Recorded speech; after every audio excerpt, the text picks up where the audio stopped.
All right, good afternoon, everybody. I want to welcome you to this webinar, Transportation at the Ballot Box, Tracking and Explaining Success. My name is Robert Puentes. I'm the President and CEO of Eno Center for Transportation. And although I'm doing this intro here, this webinar is co-hosted by our friends at the University of Oregon Sustainable Cities Initiative and the Center for Transportation Excellence. And we have Rebecca Lewis and Kirsten Holland here to help us out. As you know, CFTE has been tracking transit measures across the country since 2000. And the Sustainable Cities Initiative at Oregon has recently built a comprehensive database of transportation ballot measures in California, Oregon, and Washington, covering 2005 to 2015. And we're fortunate to partner with both of them on this. So the purpose of this webinar is to discuss this work and to track the ballot measures, to discuss some insights and some lessons learned, and to describe the characteristics we have discovered about these successful measures. So for us here at Eno, this webinar could not come at a better time. In an era of declining infrastructure, coupled with limited resources for transportation spending, we know that cities, states, and metropolitan areas are turning to the ballot box to fund a range of transportation measures. Working with these leaders, we all expected that 2016 was going to be particularly important as they timed their ballot measures to coincide with this important national election that we had. So we set out to catalog every transportation measure going before voters last year. The intention of our work here at Eno was not to replicate the great work that CFTE or the Sustainable Cities Initiative were doing, but to build a database and inventory of everything so that we could examine key trends and insights and ultimately track all of these changes over time. So what was going before voters, what passed, what failed, and to what extent can we figure out why these things happened. What we did not expect was how difficult all this was going to be to pull together. We discovered there really is no centralized database of ballot measures or initiatives of any kind.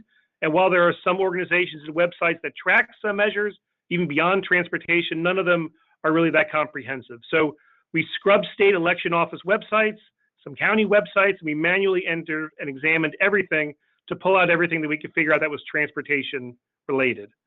So the data that we have collected includes place, title, type, summary, mode, projected revenues, and duration. And then we went back after the election to figure out what the results were of those measures. What we were not able to do is any kind of value judgment or assessment to whether or not these were good things that a measure passed or failed. The general attitude that we had is that the voters are in the best position to determine the quality of the measure. And even though we want to get into some more detail about whether these investments were good or bad, we just weren't able to do that for our project. The sheer number of these measures, I think, was a surprise to us and to a lot of folks. Our database includes 436 different measures all across the country. We expected to find a lot in states and metropolitan areas in the West, where we knew that they already have a culture of voter referendum, mostly because the ability to do so is written into their state constitutions. And we did see this in places like California and Colorado and in Washington state. But by far, the states with the most referenda were in Ohio and Michigan, where local governments must seek voter approval for certain tax increases, especially property taxes and bond levies, which are commonly used to pay for local transportation investments in like roads and streets. That gave us good insights into the minds of these voters in these places, which are two swing states, which obviously wound up being very important in the national election. But we also saw referenda spreading across the country in places like New Jersey and Maine and Florida and Virginia. In total, about 70% of these measures passed, raising about $213 billion for a range of transportation investments. The vast majority of these, about 80% of the money, was going for public transit, which our friends at CFTE will discuss in just a second. But in terms of sheer numbers, measures to fund roads and local streets dominated, mostly because of the requirement for voter approval in Michigan and in Ohio. You'll also note, in addition to the transit measures, that bike and pedestrian questions were very popular, both in terms of the number before voters and how well they fared. This includes everything from basic sidewalk improvements in Kenmore, Washington, safe routes to school projects in Harris County, Texas, regional trails in Colorado, and bicycle facilities in Rhode Island. On this slide, you can see that 22 measures were purely advisory, asking voters to provide guidance to policymakers, such as whether to build a light rail line down to Virginia Beach. But the vast majority of measures were designed to ask voters to raise revenue.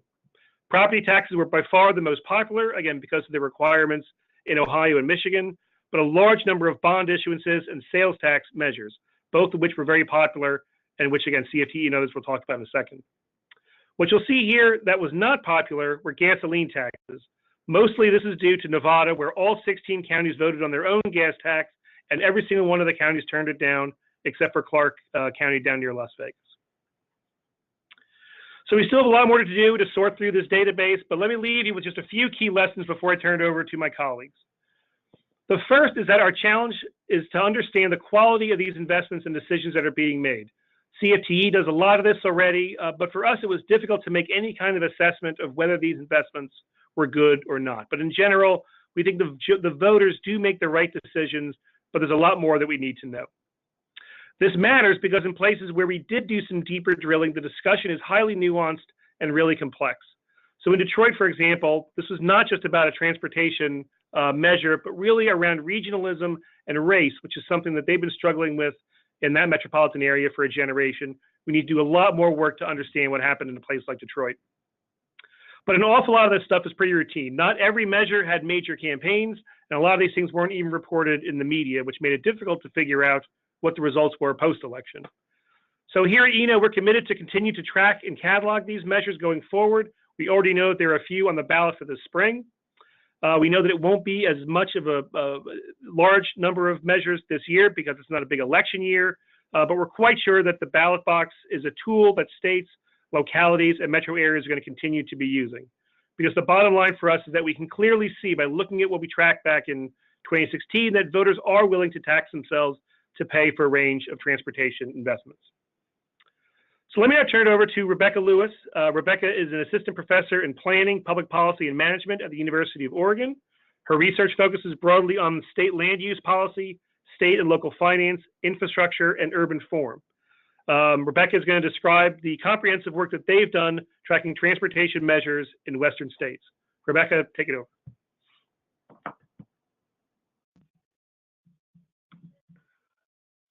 Great, thank you, Rob, and thank you to Rob and Kirsten for working with us and participating on this webinar.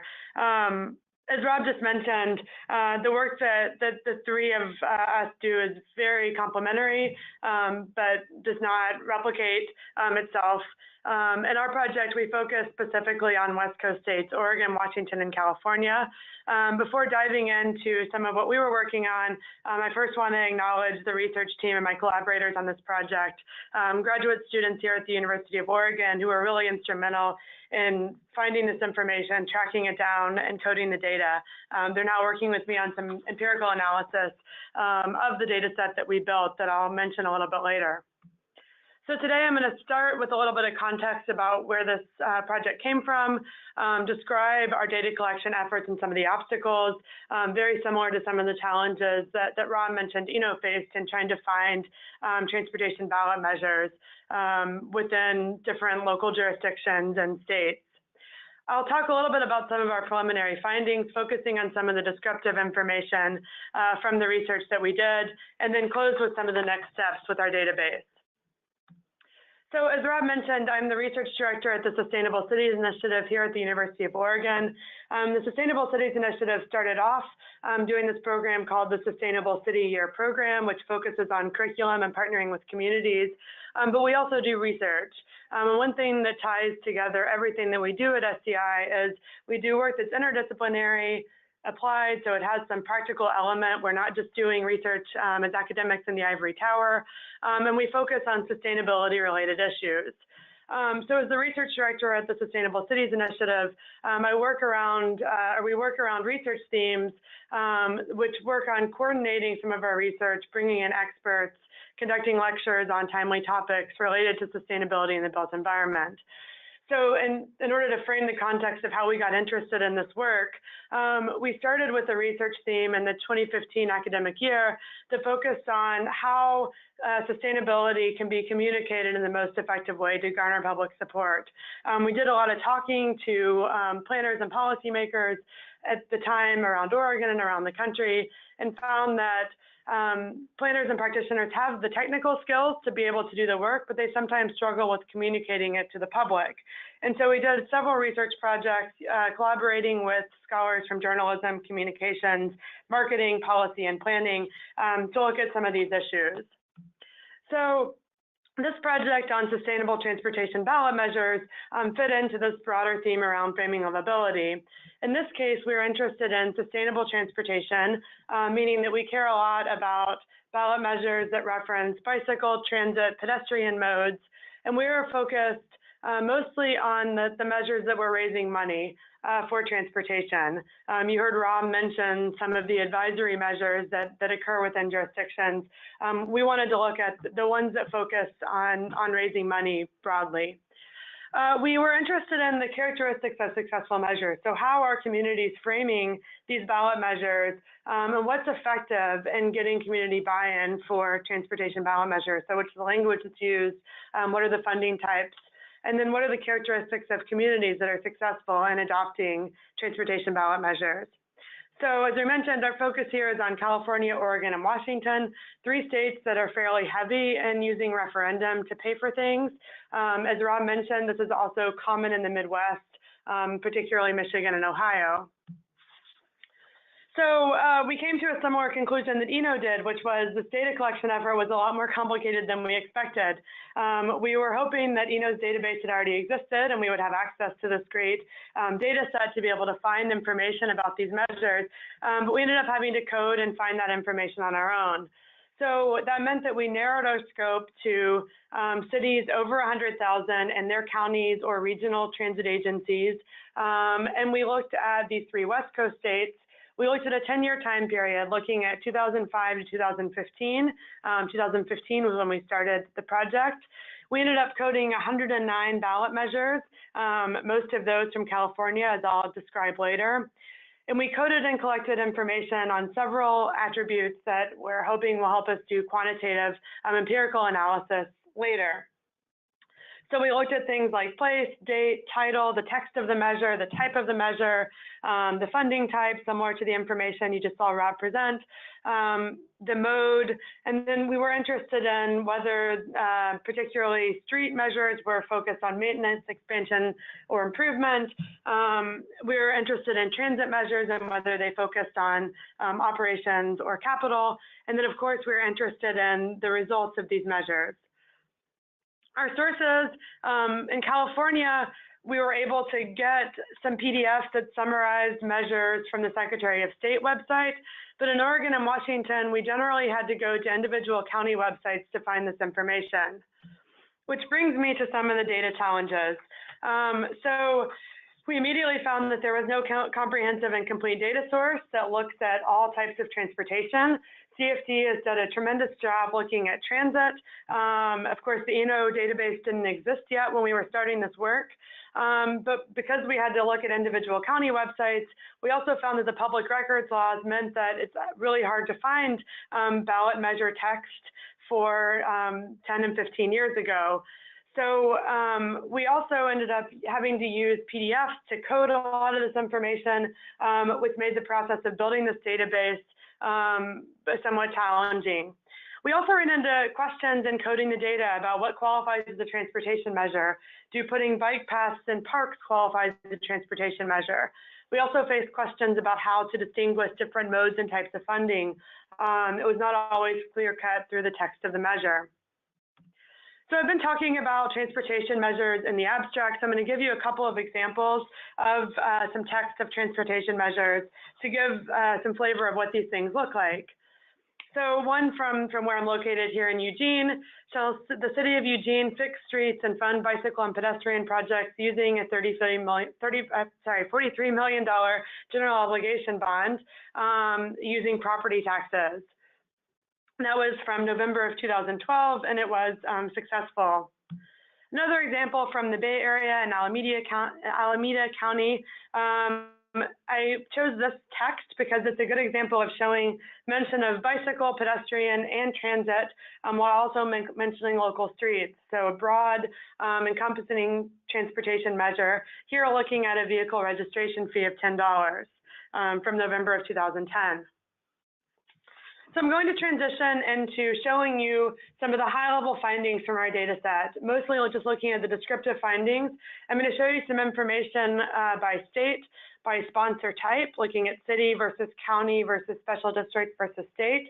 Then I'll dig into some of the modal findings while eliminating some findings about multi-mode versus single mode measures and some of this basic distributive information about which ones seem to be more successful.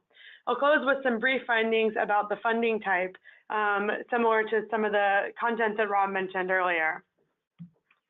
So this first slide is showing ballot pass rates by state, looking at Oregon, California, and Washington. The height of the bars here are showing you the pass rates in a percentage form. The numbers above the bars are showing you the count of the measures that passed within that state.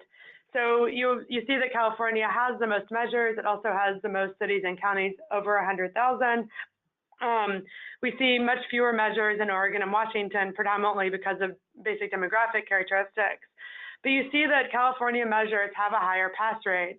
That's very interesting because of some of California's unique rules about funding measures receiving 2/3 of the vote, and sometimes funding measures and this double majority.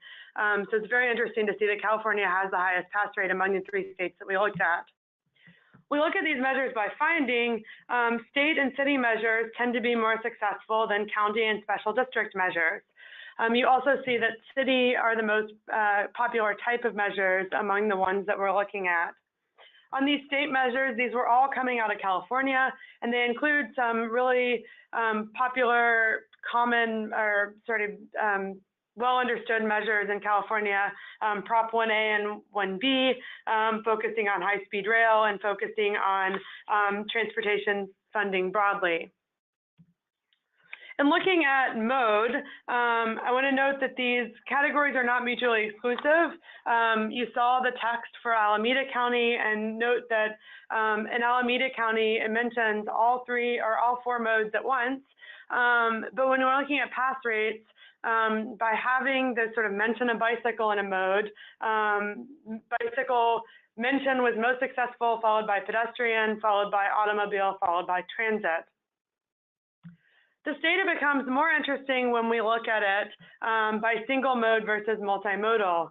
So multimodal transit measures tend to be more effective, more successful than single mode transit measures that only refer to transit.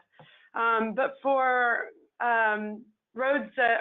for measures that mention roads and streets, multimodal measures are actually less successful.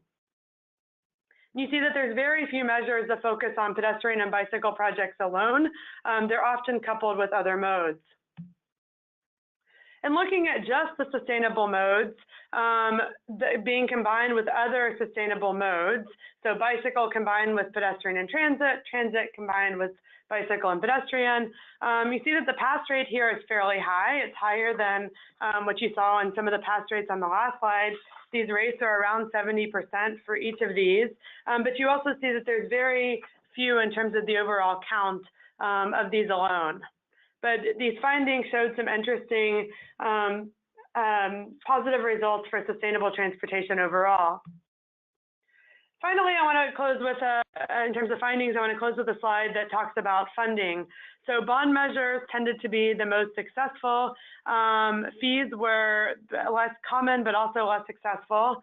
Another interesting finding here is that voters seem to be likely to approve funding for measures that already existed. So continuation of funding was easier to get buy-in for than new funding sources.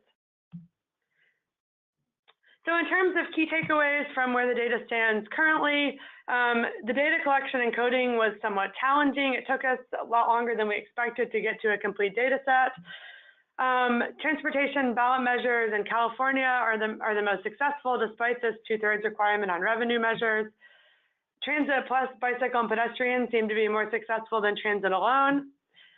Sustainable multimodal measures have a high rate of success. But in terms of us creating this data set, I'm closing here with a question for our audience, which is how can we make this information available and useful to communities?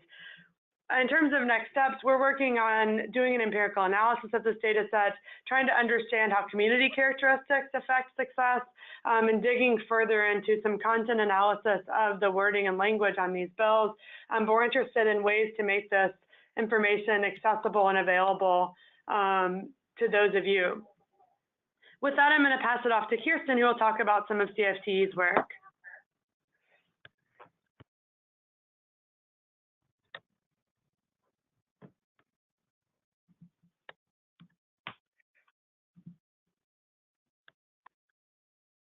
Okay, great. Thank you, Rebecca. One second. Okay. So yeah, thanks, Rebecca. My name is Kirsten Holland. I am a policy manager at the Center for Transportation Excellence in Washington, D.C.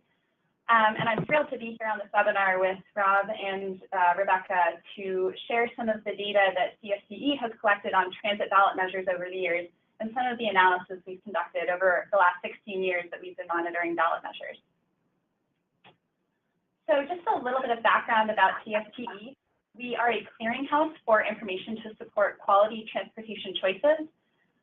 Recognizing the growing use of local ballot measures as a means of investing in mass transit, the American Public Transportation Association actually founded CFTE 16 years ago, back in 2000, and has been a strong supporter of CFTE ever since. So our mission is to monitor, analyze, and support transit ballot measures nationwide. And as a result, we've built out a comprehensive database of campaigns dating back to 2000, provided technical assistance to support numerous communities seeking transit funding and support at the ballot box. And so through our database, we monitor a lot of the same types of things that Eno and SDI are monitoring about their ballot measures as well. So we track a bunch of different characteristics. Of course, we track the location and the date of each measure. We include a brief summary or description of each measure as well. We track the type of measure, so things like tax measures versus charter amendments versus advisory measures versus measures that create, special districts for public transportation. We also note the revenue stream for all finance measures. So, for instance, we distinguish between property taxes, sales taxes, bonds, fees, so things like her registration fees, and other forms of revenue that these measures can take. We track the type of election as well, so whether or not an election falls on a general election ballot or on a primary ballot or a special election ballot. In many cases,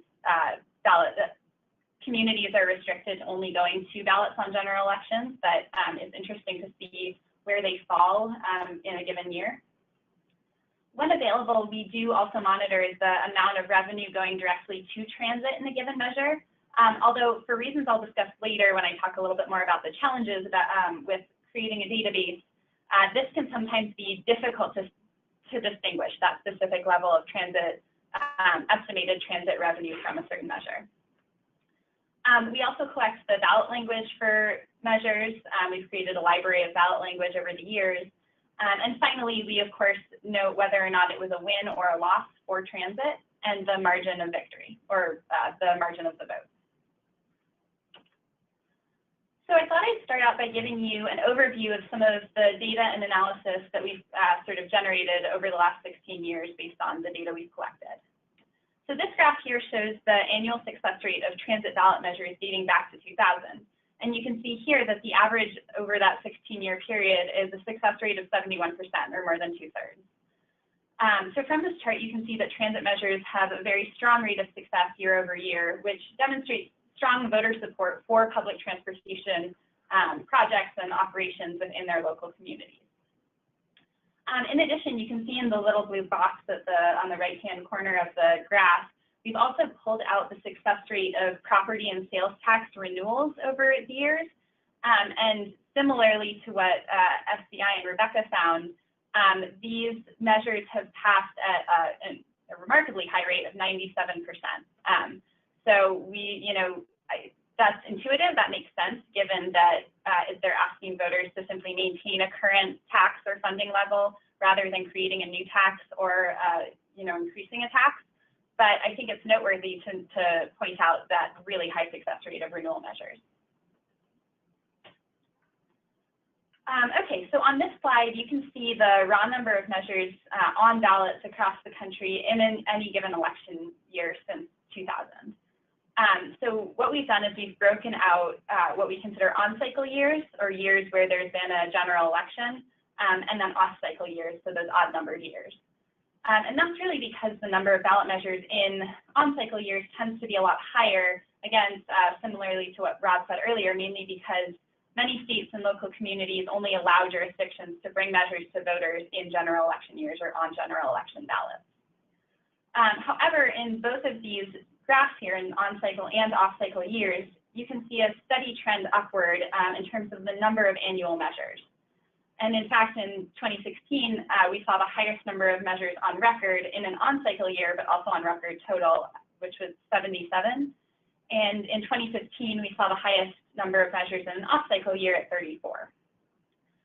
So this upward trend in both graphs indicates an increasing recognition on the part of local communities that ballot measures can be an effective way of raising local revenue and support for local and regional transit projects. And in some cases, as federal and state money has dwindled, local measures have been a key component to ensuring continued funding or any funding at all for local and regional transit. But that said, I do want to just note that tax fatigue is a real concern. And that's essentially, you know, you can only raise taxes so high, people are only willing to pay so much in taxes. And so while local ballot measures may be effective in raising local buy-in for projects or creating a match for federal or state funds, they're not a sustainable solution to dips in federal and state support that we've seen or we've heard talked about lately.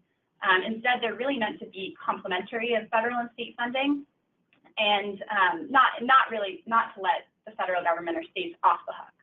We really need to see that sort of multi-level investment on the federal government side, as well as the states and the local level.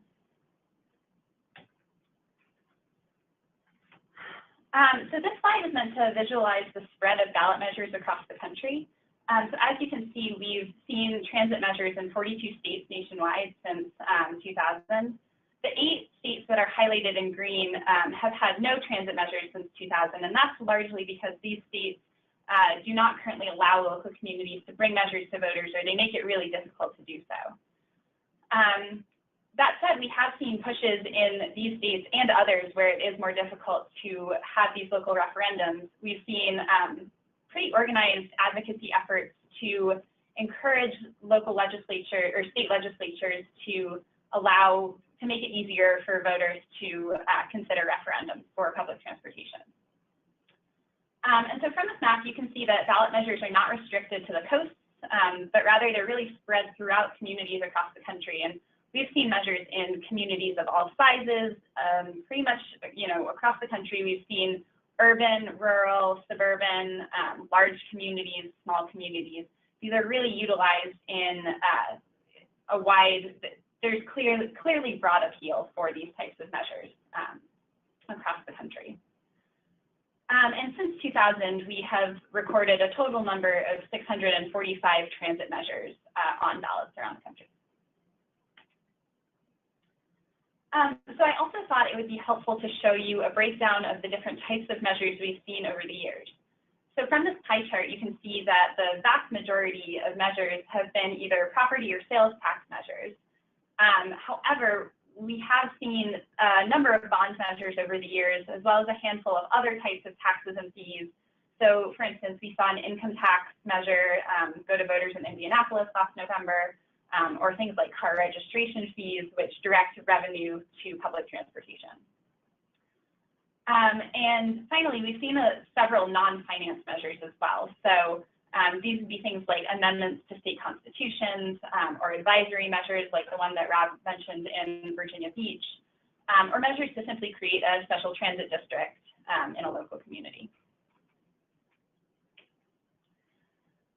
So now, having gone through some of the more overarching data that CFTE has, I feel it's important to highlight some of the characteristics of 2016 that really did make it a historic year for these types of measures that we've been tracking for the last 16 years. So in 2016, we saw a 71% success rate for the year, so right on par with our high average annual success rate. We also saw 23 different states have measures throughout the course of the year, which was the largest number of distinct states with measures in a given year that we've ever seen. As I mentioned earlier, we have the highest number of total measures in a given year at 77. And we saw an unprecedented level of investment at about 170 billion that was approved on November 8th alone last year for public transportation specifically. So 2016 did include several firsts in terms of the data that we've collected. And so for that reason, I do feel like it's worth highlighting here to show you the extent to which these measures are used and are successful. So now I'd like to turn away from the raw data for a bit and towards some more analysis, some of the analysis and technical assistance that CFTE has done and provides to support communities going through the ballot measure process. So over the years, both from the data that we've collected and from working directly with local campaigns and advocacy groups on the ground and agencies as well, we've noticed some common strategies that stand out among successful campaigns. So I'll highlight just a couple of those hallmarks here. So to start, the actual ballot language voters see is incredibly important. It needs to be written in a way that's easy to understand. It needs to be specific. So for instance, very clearly listing out specific projects or amounts of expected revenue generated. And it should indicate that there will be some level of accountability on the part of the agency or whomever will be implementing certain plans or projects. Regarding the accountability piece, we've actually seen of late several measures, several communities include the creation of a citizen oversight board within the ballot language itself, and that board is responsible for ensuring that any revenue raised goes to its intended purpose. So in addition to the ballot language, early polling and research is critical to better understanding who voters are in your community, where they are, what they think about transit, and getting a sense of how to message them, how to direct messages to them that will best resonate with them based on their point of view. So that early polling and research is also a critical strategy for success. If the agency has struggled with stigma in the past or with some sort of negative reputation, it's really important to deal with that before sending a measure to the ballot, and that can be done through a number of different forms. It can be done through potential rebranding or a major public outreach campaign. But what we've seen is that measures where the agency perhaps has some issues with reputation, it's a lot harder to pass a measure in cases like that. It's important to, this is fairly self-evident, but something that I think communities often have trouble doing.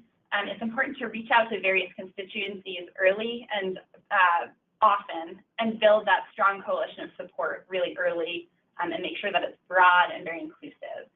So groups need, advocacy groups need to focus on not just the people who already support transit, but outreach to the bike ped community or the local equity advocacy organizations or groups supporting public health in their communities and safety, because those are the groups that are going to support transit, but they need to feel that sort of outreach early and often throughout the course of the campaign.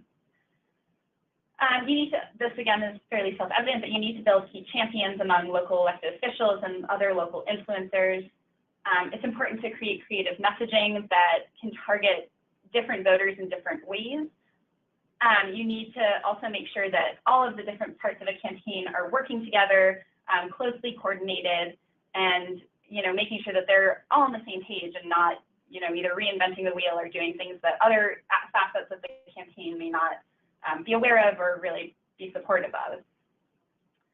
And finally, you really need to make sure that voters understand exactly what there is to gain, exactly what's on the ballot and what they stand to gain from a given measure. So making sure that messaging and outreach really conveys whatever values they will get from public transportation is incredibly critical to communities thinking about going to the ballot for the first time. So these are just a couple examples of some strategies that we've witnessed over the years and advice that we've given communities who are thinking about going to the ballot or who are going to the ballot again to make sure that they are successful. These are some key steps that they need to take. Okay, and so finally, I just want to conclude by touching on some of the challenges that we've personally faced, sort of building off of what Rob and Rebecca both discussed when it comes to building out a massive database of ballot measures for public transportation. So one of our biggest challenges actually over the years, and I referenced this earlier, has been monitoring the exact level of funding estimated to go to transit in each measure. So in smaller measures, that data is often just not publicly available, or it's incredibly difficult to find. And in larger measures, which tend to be either more multimodal or even include components that are unrelated to transportation at all. So sometimes we'll see like a portion of a sales tax going to public transportation, but also to schools or to the local library. It can be really difficult to narrow in on the exact amount of funding that is estimated to go specifically to public transportation in a given measure. So for that reason, we track revenue estimates where available, but that has been something that we've struggled to maintain comprehensively or systematically over time. In addition, it can be difficult to ensure, I mean, this is again an issue that I think all database creators have, but maintaining comprehensiveness in a data set. One way in which I think we're lucky, and I think we sort of differ a bit from SCI and Eno, is that the data set that our narrow focus on public transportation ballot measures has really helped us in terms of ensuring that comprehensiveness. That's narrowed down the number of transportation measures that we focus on in a given year. But that said, it's been, we still we comb through local news sources daily, and we've built out a wide network of locals and folks on the ground who can let us know if and when they're considering a ballot run, or if they know of another community that is talking about a ballot run or thinking about a ballot run. So that's something that over time has, I think, become a little bit more streamlined on our end, but it's definitely, ensuring comprehensiveness has definitely remained a challenge. And then finally, I'll just note that while we have all of this great data on elections themselves, we found it difficult to monitor a community's performance post-election. Basically, this is because progress and success is measured so differently from community to community. It's been really difficult for us to follow up. We've done so anecdotally. We've followed certain communities, followed up with them, and heard how they're doing anecdotally, but it's very difficult to quantify success post-campaign. So that's an area where we've struggled as well. So clearly, while our database does shed light on many facets of successful campaigns, there have certainly been some challenges to monitoring our monitoring process over the years. And there remains some additional data that we hope to add moving forward and sort of build upon as data is increasingly available and public and accessible. So we hope to continue to build upon the data that we collect and add to it over the years. So with that pretty much concludes my presentation. The one last thing I want to note, it's a little bit of a shameless plug, but we have a conference coming up. We host it every other year. It's going to be May 21st through the 23rd out in Seattle, Washington.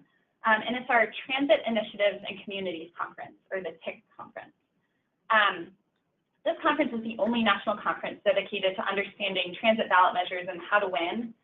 It brings together stakeholders from across the country who are working on who are either going to the ballot or who have been to the ballot. So it's a fantastic way to share ideas, to learn more about ballot measures and how to be successful and what they entail. And we're really excited to be in Seattle this year. Last year in November, Seattle had a huge win. It was called the Sound Transit 3 measure, and it was a $54 billion measure for public transportation in the Puget Sound region. So we're excited to highlight that, to showcase transit in Seattle. And if you're interested in learning more, please either check out our website or shoot me an email and I can send you more information as well. My contact information is on the screen. Okay, so with that, I want to say thanks again for having me on today's webinar. I look forward to taking your questions, and now I will turn it back over to you, Rob.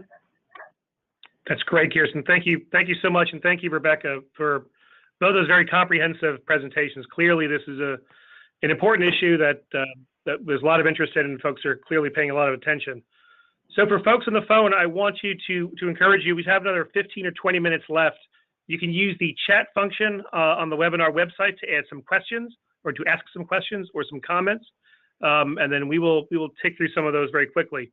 A couple of folks have asked if the presentations are going to be made available. We do plan to do that along with the audio.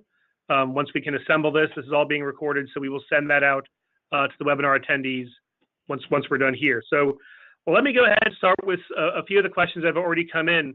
And I think I want to direct the first one to Kirsten, and Rebecca, maybe you can jump in too if you know the answer. But folks are wondering about, there's some comments about the renewal rate and how impressive that 97% mark is for renewal. Any thoughts on places that go back to the voters for to ask them questions about referenda that may have failed in the past? Have you looked at places then that actually go back? Either they change the question, they have a different tactic, or do you see better success rates or less success rates for folks that are trying it maybe the second time? Yeah, sure. So that's something that we've actually, another sort of challenge we faced in quantifying that, because as you mentioned, we have seen several communities who have either gone and failed and then gone back and won.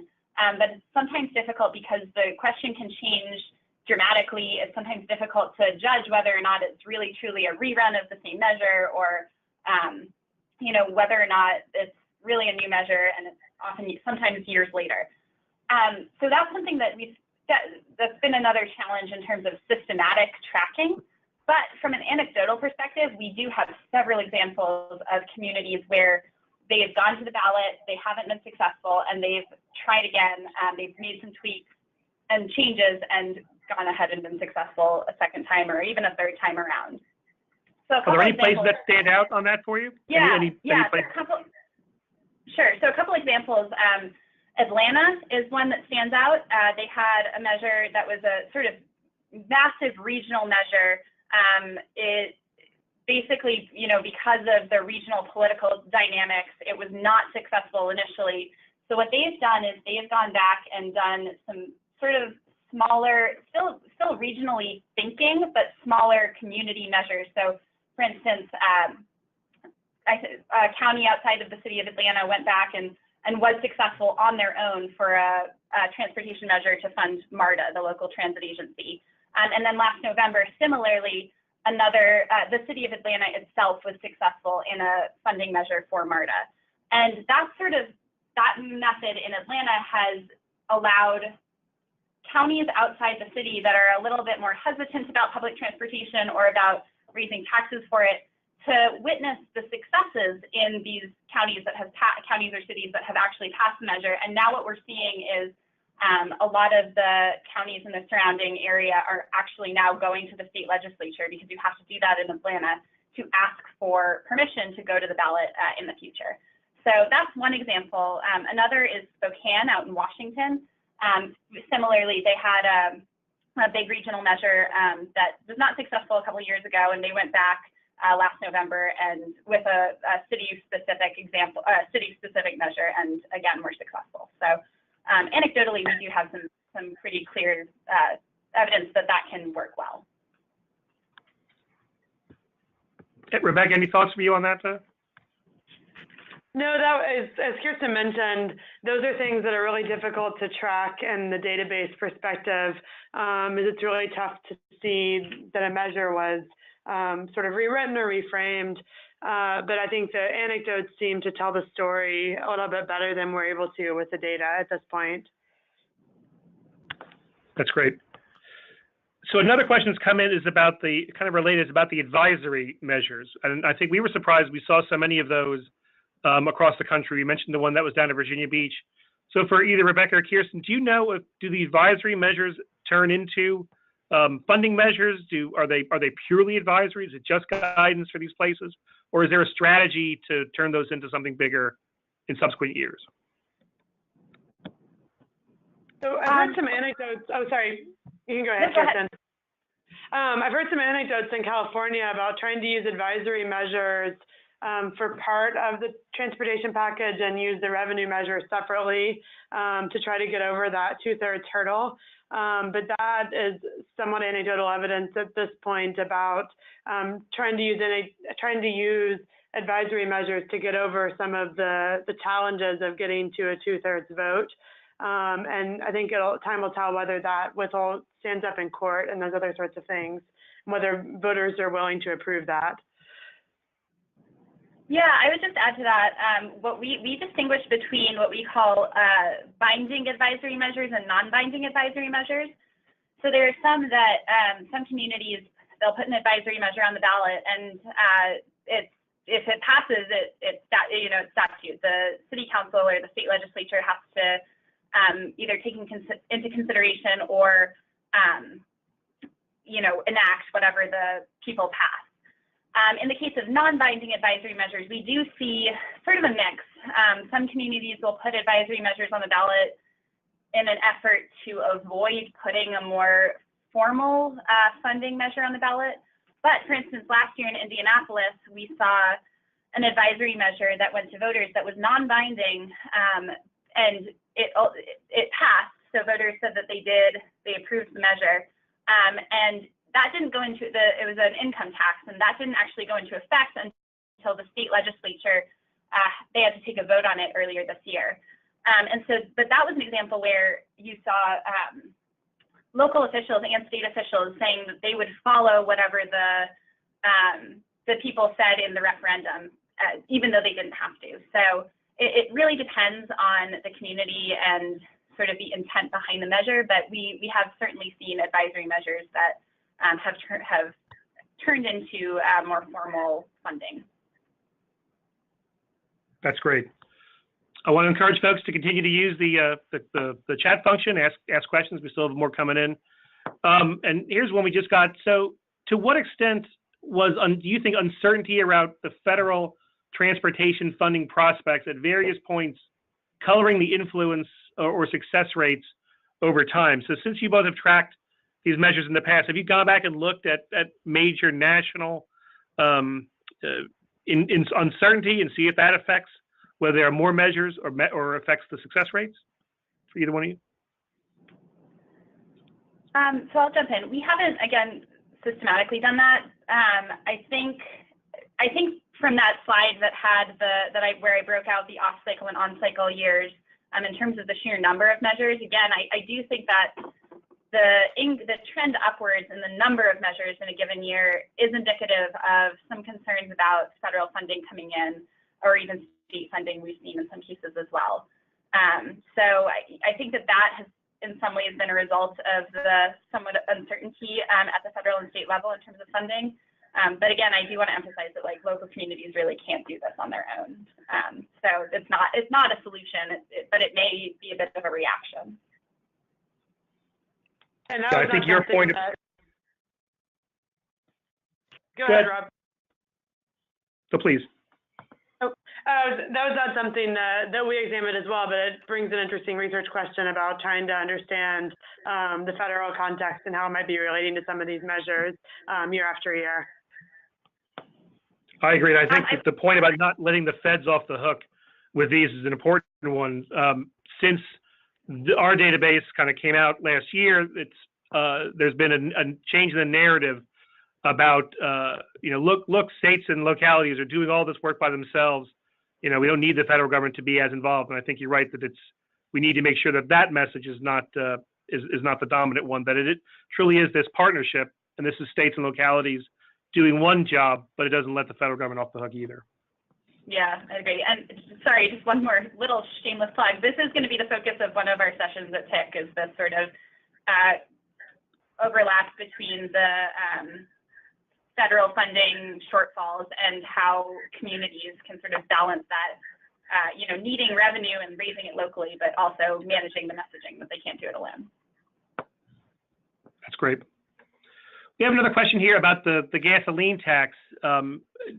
Wondering why, if we had any insights or deeper analyses about what happened and what would explain the lack of success generally for gasoline taxes last election day. And what I can say, I think that most of these were the result of one phenomenon in Nevada, where there were 16 counties in the state. Each of them voted on the gas tax, and only the one in Clark County down in Las Vegas passed. So some of those numbers are skewed a little bit by what happened in Nevada, but there were actually another one that did pass in New Jersey, where they did vote to raise or to maintain the gasoline tax. So I don't know how much this is indicative of a larger trend, particularly as we see state legislatures, passing their own gas tax increases across the country. Rebecca or Christina, I don't know if you have any thoughts on the gasoline tax. We found overall that taxes were some of the least successful types of measures, and we didn't separate out the gas tax on something we could look at later, but taxes overall were just less popular than bond measures, and I think Kirsten seemed to show that as well. Yeah.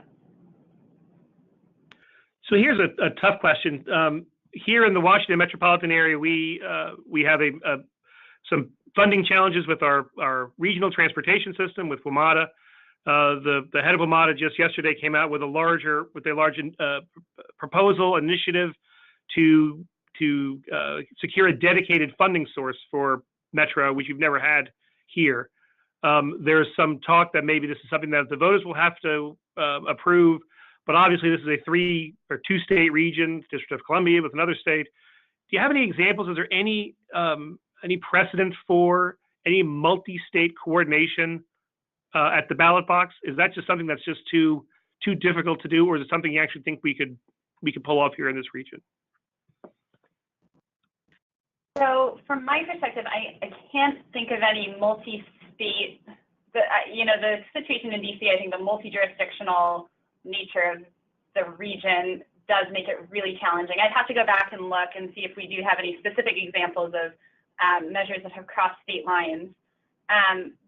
What I can tell you, and I think this again comes from the example I shared of Atlanta and Spokane earlier, is that often regional measures, while they might in theory be better for public transportation outcomes in a given area, can be a lot more challenging to pass just because you do often have within a region rather than within a city or a county, you have a broader range of perspectives on public transportation, and you also have a broader sort of dichotomy between the people who use public transportation every day and those maybe living a little bit further outside the city, or who don't use public transportation regularly, or who do not see the immediate benefits to themselves. So for instance, again, not crossing state lines, but in Detroit last year, one of the challenges, I think, to this big regional measure that went to voters in the Detroit region, it was 4 different counties, was the fact that it was such a huge area, sort of swath of land, and people were voting on this measure in that big region, and there were people on the outskirts who really didn't see a benefit in raising taxes for something they didn't perceive as useful or beneficial to them. So I think that the added challenge in this region is the multi-jurisdictional aspect, and I can go back and look and see if we have any examples, but I can't come up with any off the top of my head. So one example that's somewhat local here, there was talk about extending the max from Portland into Vancouver, but that wasn't something that was voted on by the entire region. It was voted on Clark County, Vancouver voters near Portland, and that one was not successful. And that was for a new extension too. Yeah. So kind of a related question, Kirsten, for something you mentioned. Folks are wondering about many kind of governance questions. We talked a lot, for lots of good reasons, about the revenue raising and funding issues. We talked a little bit about the advisory referenda. I think in Detroit, they also want to establish a regional, in addition to raising money, they want to establish a regional entity to administer transportation there. The questioner is talking about Massachusetts, where they don't have where they have weak counties and where the state is very dominant. Do you see examples of governance questions going before voters? Is that a good strategy for transportation advocates in these regions?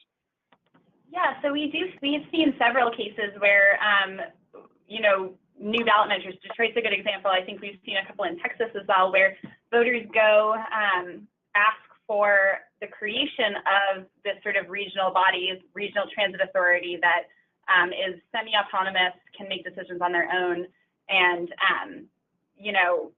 run public transportation across either county or town or, town lines. So yeah, we have seen examples of that around the country. And in Massachusetts, I know there's actually been a big push to,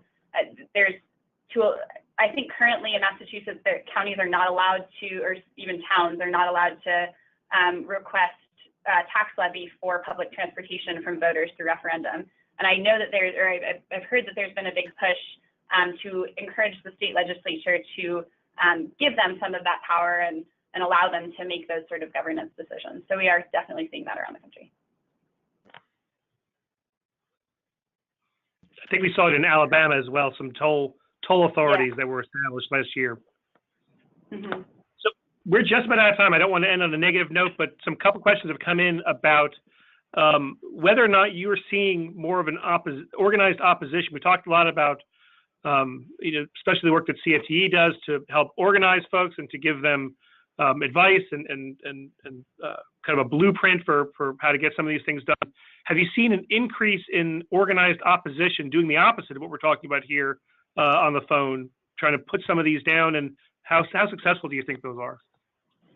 That's a great question, and actually something that we've been focusing really closely on over the last couple of years.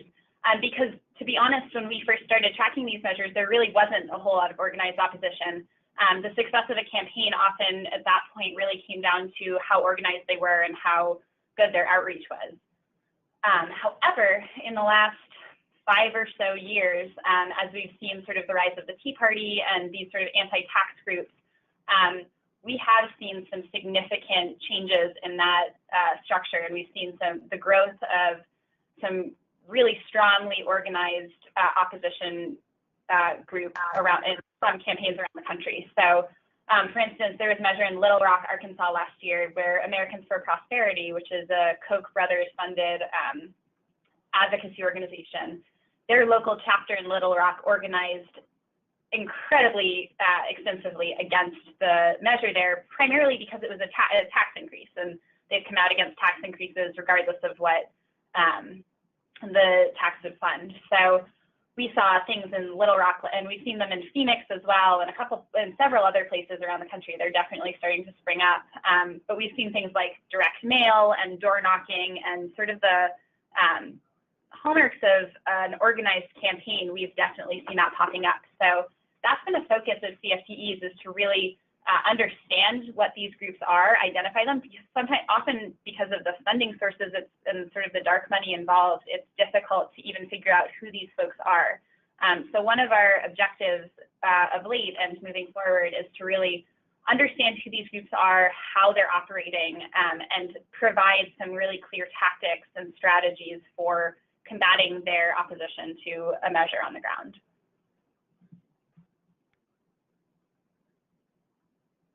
Anything in the West there, Rebecca?